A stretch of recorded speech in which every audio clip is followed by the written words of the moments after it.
ஆண்டவராகிய இயேசு கிறிஸ்துவின் நாமத்தில் வாழ்த்துக்கள். இந்த நாளிலும் 2 தீமோத்தேயு 2வது அதிகாரம் 2ஆம் வசனத்திலிருந்து 7வது வசனம் வரையிலும் நாம் தியானிக்கலாம். அநேக சாட்சிகளுக்கு முன்பாக நீ என்னிடத்தில் கேட்டவைகளை மற்றவர்களுக்கும் போதிக்கத்தக்க உண்மை உள்ள மனுஷர்களிடத்தில் ஒப்புவி என்று இங்கே பவுல் அப்போஸ்தலன் தன்னுடைய ஆவிக்குரிய குமாரனாக அல்லது உடன் ஊழியனாக இருந்த தீமோத்தேயுவுக்கு கட்டளையிடுகிறதை நாம் பார்க்கிறோம். இவ்வசனத்தில் 4 ஆவிக்குரிய தலைமுறைகளை இங்கே பார்க்க முடிகிறது. பவுலினால் தீமோத்தேயு போதிக்கப்பட்டார். தீமோத்தேயு அவற்றை உண்மையுள்ள மனிதர்களுக்கு போதிக்க வேண்டும் என்று கட்டளை பெறுகிறார். அவர்கள் மற்றவர்களுக்கு இந்த ஆவிக்குரிய உண்மைகளை போதிக்க வேண்டும். இவ்விதமாக வேதத்திலுள்ள உண்மைகளை அவர்கள் கேட்கிற யாவரும் அவற்றை தங்களுக்குள்ள அடக்கி கொள்ளாமல் அவர்கள் மற்ற தலைமுறைகளுக்கு அவைகளை கடத்த வேண்டும். அதை உண்மை உள்ள மனிதர்கள் மூலமாக அவர்கள் கடத்த வேண்டும் என்று சொல்லி இங்கே பவுல் அப்போஸ்தலன் கட்டளையிட்டு பேசுகிறதை பார்க்கிறோம். மேலும் மற்றவர்களுக்கு நற்செய்தியை கூறுவது எப்படி என்பதை தனது சபை மக்களுக்கு கற்றுக் கொடுப்பது ஒரு உண்மையான தலைவனுடைய ஒரு கடமையாக இருக்கிறது. இந்த கடமையை செய்ய தவறிவிடக்கூடாது என்பதிலே அத்தனையாக இங்கே பவுல் அப்போஸ்தலன் ஆலோசனை கொடுத்து கொண்டிருக்கிறதை பார்க்கிறோம். உண்மையுள்ள மனுஷர்களிடத்தில் ஒப்புவி என்று சொல்லுகிறார். நீயும் இயேசு கிறிஸ்துவுக்கு நல்ல போர் சேவகனாய் தீங்கு அனுபவி. இங்கே 6 வசனத்திற்குள்ளாக 3 பேரை குறித்து இங்கே பவுல் அப்போஸ்தலன் ஒரு ஊழியக்காரன் எப்படி இருக்க வேண்டும் என்று பேசுகிறார். ஒரு போர் சேவகனைப் போல இருக்க வேண்டும் என்று சொல்லி அவன் தண்டில் சேவகம் பண்ணுகிற எவனும் தன்னை சேவகம் எழுதி கொண்டவனுக்கு ஏற்றவனாய் இருக்கும்படி பிழைப்பு கடுத்த அலுவல்களில் சிக்கிக்கொள்ள மாட்டான் என்று சொல்லுகிறார். ஒரு போர் சேவகன் போல இருக்க வேண்டும் என்று சொல்லுகிறார். ஒரு மல்யுத்த பண்ணுகின்ற ஒரு வீரனைப் போல இருக்க வேண்டும் என்று சொல்லுகிறார். ஒரு கடினமாக நீண்ட நேரம் உழைக்கிற ஒரு விவசாயியைப் போல இருக்க வேண்டும் என்று சொல்லி 3 உருவகங்களை காண்பித்து ஒரு ஊழியக்காரனுடைய கடமைகளை இங்கே விவரிக்கிறதை பார்க்கிறோம். அதாவது நல்ல போர் சேவகனாக தீங்கு அனுபவி. இன்றைக்கும் நம்முடைய தேசத்தில் எல்லைகளிலே அங்கே காவல் பண்ணுகிற போர் சேவகர்களுடைய நிலைமையை நாம் பார்க்கும் பொழுது எப்பொழுது யுத்தம் வருமென்று தெரியாது. ஆனால் அவர்கள் தங்களுடைய குடும்பத்தை இழந்து தன்னுடைய பிள்ளைகளை அவர்கள் மறந்து அங்கே சுக போகங்களை எல்லாம் அவர்கள் மறந்து அங்கே எல்லைகளிலே பாதுகாப்பு பணிகளிலே ஈடுபடுகிறதை பார்க்கிறோம். போர் நடக்கிற நாட்களிலே அவர்கள் எதை குறித்தும் யோசிக்காமல் அங்கே போரினுடைய அந்த உச்சக்கட்டத்திலே அவர்கள் நின்று எப்படி பணியாற்றுவார்களோ அதே போல ஒரு நல்ல போர் சேவகனாக நீ தீங்கு அனுபவிக்க வேண்டும். தண்டில் சேவகம் பண்ணுகிற எவனும், அதாவது தலைவனுக்கென்று தன்னை ஒரு பாண்ட் எழுதி கொடுத்த எவனும் தன்னை சேவகம் எழுதி கொண்டவனுக்கு ஏற்றவனாய் இருக்கும்படி, அதாவது தன்னை ஒரு அடமானமாக அல்லது ஒரு பாண்டு போட்டு எழுதி கொண்ட ஒருவனுக்கு எப்படியெல்லாம் திருப்தியாக இருக்க முடியுமோ அப்படிதான் நீ திருப்தியாக இருந்து வேலை செய்யணும்.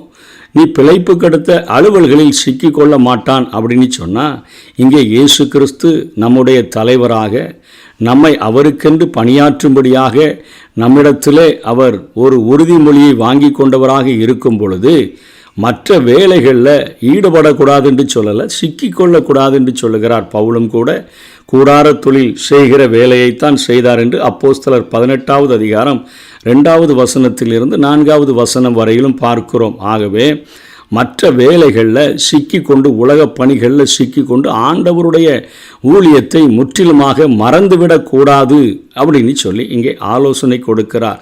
தன்னை எழுதி கொண்டவனுக்கு ஏற்றவனாக இருக்க வேண்டும் என்கிற காரியத்தை ஒரு போர் சேவகனைப் போல இருந்து ஊழியத்தை செய்ய வேண்டும் என்று சொல்லுகிறார். மேலும் ஒருவன் மல்யுத்தம் பண்ணினாலும் சட்டத்தின்படி பண்ணாவிட்டால் முடிசூட்டப்படான். அதாவது அவர் பவுலுடைய நாட்களிலே அங்கே அவர்களுக்கு கிரீடம் அவர்களுக்கு பரிசாக கொடுக்கப்பட்டதே. ஒரு மல்யுத்தம் பண்ணுகிறவன் அவனுக்கு குறிக்கப்பட்ட அந்த எல்லைக்குள்ளாக இருக்க வேண்டும். ஒரு பாக்ஸிங் பண்ணுகிறவர்களே இன்றைக்கு பார்க்கும் பொழுது அவர்கள் பவுட் என்று சொல்லக்கூடிய அந்த காரியத்திற்குள்ளே தான் இருந்து அவர்கள் யுத்தத்தை பண்ண வேண்டும். அவர்கள் அந்த முறைப்படி அதற்கென்று இருக்கக்கூடிய ரூல்ஸ் படி தான் அவர்கள் அங்கே யுத்தத்தை பண்ண வேண்டும். அதற்கு பிராக்டிஸ் பண்ணும் பொழுது தங்களுடைய சரீரங்களை அத்தனையாக ஒடுக்கி கீழ்ப்படுத்தித்தான் அவர்கள் அத்தனை பயிற்சிகளை மேற்கொள்ளுகிறார்கள். அதே போலத்தான் ஒரு மல்யுத்தம் பண்ணுகிற ஒரு வீரனைப் போல அவர்கள் தங்களுடைய எல்லைகளுக்குள்ளாக தங்களுக்கென்று தேவன் குறித்த வரையறைக்குள்ளாக அதற்கென்று கொடுக்கப்பட்ட அந்த விதிமுறைகளை பயன்படுத்தி அவர்கள் ஊழியத்தை செய்ய வேண்டும். ஒரு வீரனைப் போல, மல்யுத்த வீரனைப் போல, ஒரு போர் சேவகனைப் போல ஒரு ஊழியக்காரன் இருக்க வேண்டும். ஒரு உலக பிரகாரமான ஒரு கிரீடத்தை பெறுகிறதற்கே அத்தனை பிரயாசங்கள் எடுப்பார் என்று சொன்னால், அத்தனை சட்டத்திட்டங்களை மதித்து நடப்பார் என்று சொன்னால், நமக்கென்று கொடுக்கப்பட்ட சட்டங்களை ஆண்டவர் கொடுத்திருக்கிற நமக்கென்று கொடுத்திருக்கிற கற்பனைகளை நான் எத்தனையாய் கடைபிடித்து நாம் அந்த காரியத்திலே நாம் முயற்சி எடுக்க வேண்டும் என்கிறதை இங்கே பவுல் அப்போஸ்தலன் பேசுகிறார். 6வது வசனத்திலே பிரயாசப்பட்டு பயிரிடுகிறவன் பலனில் முந்தி பங்கடைய வேண்டும். ஒரு விவசாயியை குறித்து சொல்லுகிறார். இன்றைக்கு அதிகமான ஒரு விளைச்சல் வேண்டும் என்று சொன்னால் ஒரு விவசாயி எத்தனையாய் தன்னுடைய தோட்டத்திலே அவன் பயிரிட்டிருக்கிற பயிர்களின் மேலே அத்தனை கரிசனை கொண்டு நீண்ட நேரம் உழைக்கிறானோ, அதே போல ஒரு நீண்ட நேர உழைப்பு, ஒரு கடின உழைப்பு, அதாவது பிரயாசப்பட்டு பயிரிடுகிறவனைப் போல, அதாவது ஏனதானோன்னு சொல்லி ஊழியத்தை செய்யாமல் ஆண்டவருடைய உண்மையான ஊழியக்காரராக இருக்கிறவர்கள் தங்களுடைய ஆண்டவருடைய வசனங்களை விதைத்து விட்டு ஒவ்வொரு ஆத்துமாக்களுக்காக கண்ணீரோடு கூட பாரத்தோடு கூட விதைத்த இந்த வசனமாகிய விதையானது முளைத்து எழும்ப வேண்டுமே, இது கிரியை செய்ய வேண்டுமே, இது நல்ல நிலத்தில் விழுந்த விதையாக இது 100க்கு 100 பலன் தரணுமே என்கிற ஒரு பாரத்தோடு கூட நீண்ட நேரம் ஜெபிக்கிறவர்களாக, நீண்ட நேரம் பிரயாசப்படுகிறவர்களாக அவர்கள் காணப்பட வேண்டும் என்று சொல்லி தன்னுடைய உத்தம குமாரனாகிய தீமோத்தேயுவுக்கு எழுதி அவனும் அதை உண்மையுள்ள மனிதர்களிடத்தில் ஒப்புவித்து உண்மையுள்ள மனிதர்களும் அதை இன்னும் உண்மையுள்ள மனிதர்களுக்கு அவர்கள் ஒப்படைக்க வேண்டும் என்கிற காரியத்தை குறித்து பவுல் அப்போஸ்தலன் ஆலோசனை கொடுக்கிறார்.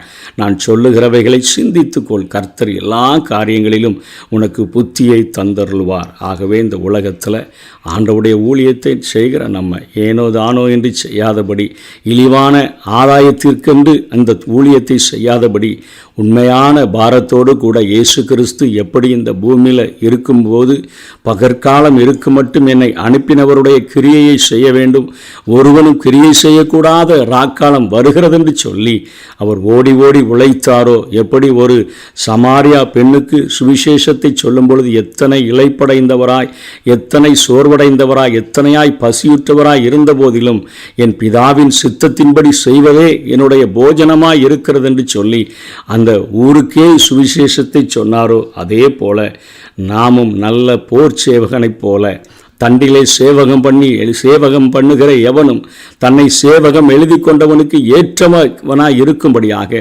கிறிஸ்துவே தலைவராய் இருக்கும் பொழுது அவருடைய பணியை உத்தமத்தோடு கூட செய்யும்படியாக ஒரு மல்யுத்தம் பண்ணுகிறவனைப் போல எல்லா காரியங்களிலும் சரீரங்களை ஒடுக்கி கீழ்ப்படுத்தி ஆண்டவருக்கென்று அந்த சட்டத்திட்டங்கள் ஒரு ஊழியக்காரன் எப்படி இருக்க வேண்டுமோ அவருடைய நாமம் தூஷிக்கப்படாதபடி அந்த காரியங்களை கடைபிடித்து ஊழியம் செய்கிறவனாக, பிரயாசப்பட்டு பயிரிடுகிற ஒரு விவசாயியை போல கடினமாக நீண்ட நேரம் உழைக்கிறவனாக நாம் ஊழியம் செய்வோம். கர்த்தர் தாமே நம்மை ஆசீர்வதிப்பாராக.